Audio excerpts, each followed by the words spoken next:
Now that we're 5 days removed, Dave, what more can you tell us about James's future?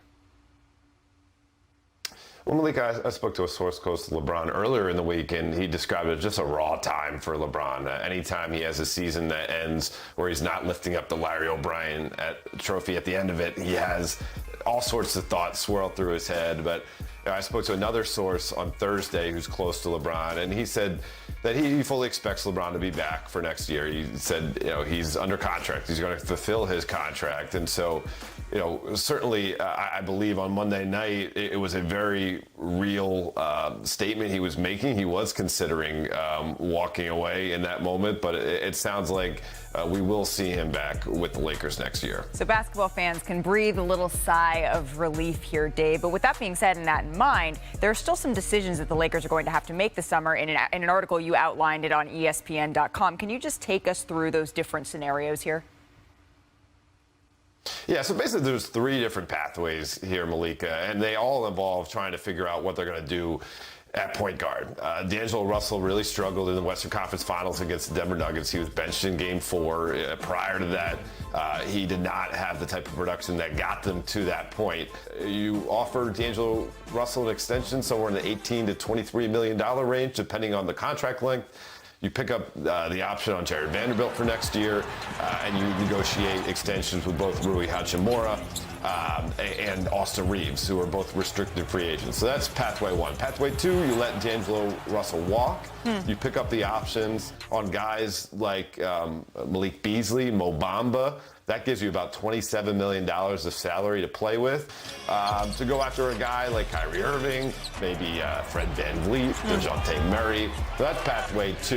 And it's way more complicated because the number that any of those players would seek could totally sabotage any potential deal. Number 3, you kind of split the difference. So you're going to re-sign Rui Hachimura, you're going to re-sign Austin Reeves, you're going to let some of those other guys come off the books, and they're going to free up some cap space, and you're going to use it on Dennis Schroeder with your full non-taxpayer mid-level exception. And then Dennis Schroeder becomes your starting point guard. But, I mean, that's kind of wrapping it up in a quick soundbite, but there are 3 very different pathways, and they got to figure out which way they want to go. Take a look at this. These are the Lakers free agents because they've got some decisions to make. D'Angelo Russell, Dennis Schroeder, Lonnie Walker, all unrestricted, and then 2 big pieces that are restricted, Austin Reeves, Rui Hachimura, and then they also have a team option on Malik Beasley. So, Ramona, Dave just laid out the options for us. You know this team well. Should they run it back? Should they shake it up? Should they go after a big star?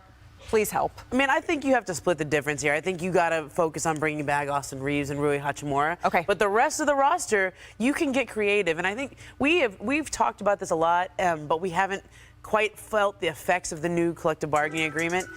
What they do going forward is going to be very important to whether or not they get over or under what's going to be called the second apron. Don't worry about the second apron, CBA stuff. I know people's eyes roll when you hear that. That is a hard cap. Okay? And the second apron is going to become a problem for teams like the Lakers, where Anthony Davis is due for a big extension come August, where LeBron James already has $97 million in 2 years left on his contract if he decides to come back. And depending on what they do with D'Angelo Russell, with Hachimura, with Austin Reeves, this team gets very expensive. The reason we say this is a hard cap is even though it's not called a hard cap, it's going to restrict your ability to improve the roster to such an extent that you will not be able to build a team. So teams like right now, Golden State and the Clippers, they're facing that already. The Lakers, depending on how they play this offseason, could be right up against that second apron. Should they bring back D'Lo? No, you can't bring them back. Anytime you get benched in a closeout game and the team got swept, I was just looking at the roster and thinking, if they're going to be a contending team again, their point guard isn't currently on the team. I would bring back Rui. He could possibly be a starter. I like Austin Reeves with the Lakers, but as a player, he has to recognize his money is right now running with LeBron and AD. He may be able to get more of a bigger bag from somewhere else, but I would suggest he continues to stay here, even if it's for less money. But for D'Lo, you can't bring him back. He's still obviously a valuable NBA player and has a chance to, redeem himself, but it can't be here. It can't be in purple and gold. Sometimes it's not just the player, it's the fit, Austin. Yeah, situation's everything in the league. It's predicates all success for all of us is being in the right situation. For me, I think the Lakers are in a good spot.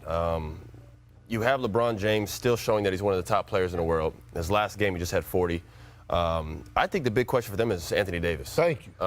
I think this summer has to be his most important summer that he's had. I know that says a lot because he's, but he's still 30. We're the same age. We came in the same class, same team together.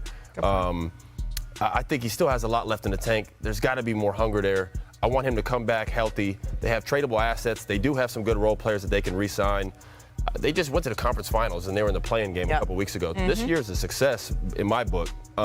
If they come back healthy, AD, it has to be the biggest question, though, for them. And I'm glad you brought him up because we're watching the team right now in the Miami Heat showing that you actually could get it done if your leaders are able to rise to the occasion. And it's not fair to put it all on a 38-year-old that's going to be 39 next year, LeBron James. Again, it's going to come down to Anthony Davis. And I do think you could get it done with Rui. I do think you should consider re-signing Tristan Thompson. He played 10 minutes, but his 10 minutes of game 4 were more impactful than AD minutes when he was on the floor the entire time. Oh, wait. So, no, it Go ahead, was. whole time? No, the whole time, because what I saw, they were down. When Tristan came into the game, I saw him body, take contact, change the game, finish at the basket with authority, and all of a sudden you had a tied ball game. And I actually thought Darvin Ham should have rolled with him. I'm not saying you should go out and max Tristan out. Vet minimum, bring him back. I just think Insurance. I just think that Tristan could also be a guy that pushes AD every single day at practice, and that's something that he needs. But also, one of the main issues that the Lakers are going to continue to have is LeBron's going to be 39, and AD, while he's 30, both of those guys are going to miss multiple games during the season. And what ends up happening is you become a lower seed. And it's hard to win the championship if you're coming from the 7th spot, the 8th spot. You got to go against the top teams so very early in the playoffs. That's their issue. How many games is AD going to play? And respectfully, we are going to say if he can stay healthy, if he can stay healthy, if he's going to stay healthy. So what is that, 60 games? Right? That'd be best case. So I will say this, Anthony Davis, starting on August 4th, he is eligible to sign a 3-year, $167.5 million extension. I'm the Lakers. What you say? Ain't going to be able to do it. Yeah, I'm not going to be able to do it. I think you have to do it. No, you don't. You have to lock up AD. Otherwise, you're going to start hearing about, are they going to trade him? Does he want to leave? You have to give him that security.